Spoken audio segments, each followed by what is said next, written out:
Assalamualaikum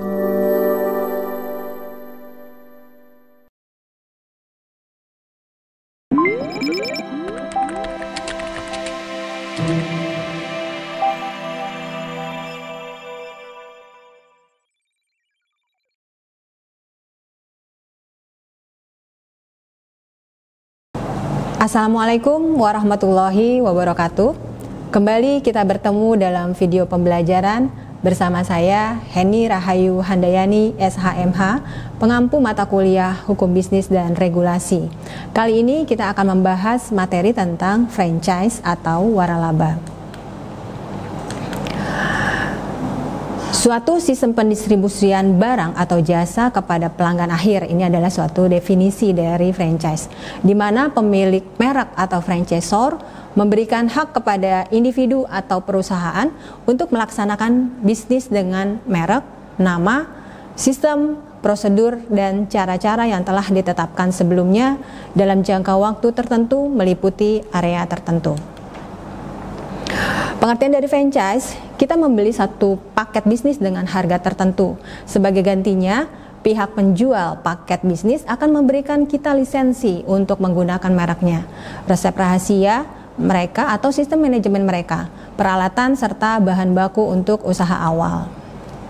Dasar hukum dari franchise ini adalah Peraturan Pemerintah Nomor 16 Tahun 1997 tentang waralaba, dan kemudian Peraturan Pemerintah Nomor 42 Tahun 2007 tentang waralaba.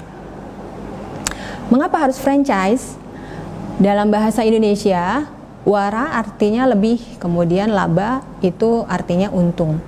Maka waralaba ini berarti untung lebih, gitu, atau lebih untung. Nah, mengapa harus franchise? Karena merupakan format bisnis yang dipandang risiko kegagalannya lebih kecil ketimbang mendirikan sebuah usaha baru. Kemudian, franchise ini juga dipandang lebih mudah daripada memulai usaha dari nol.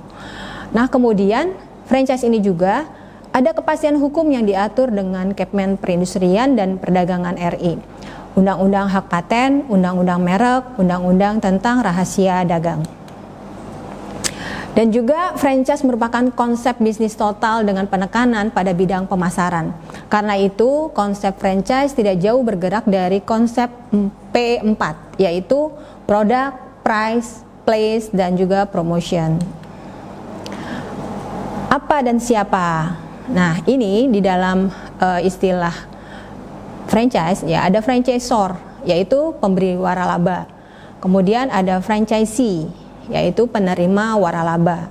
Ada franchise fee, yaitu uang muka yang dibayar di awal sebelum franchise beroperasi.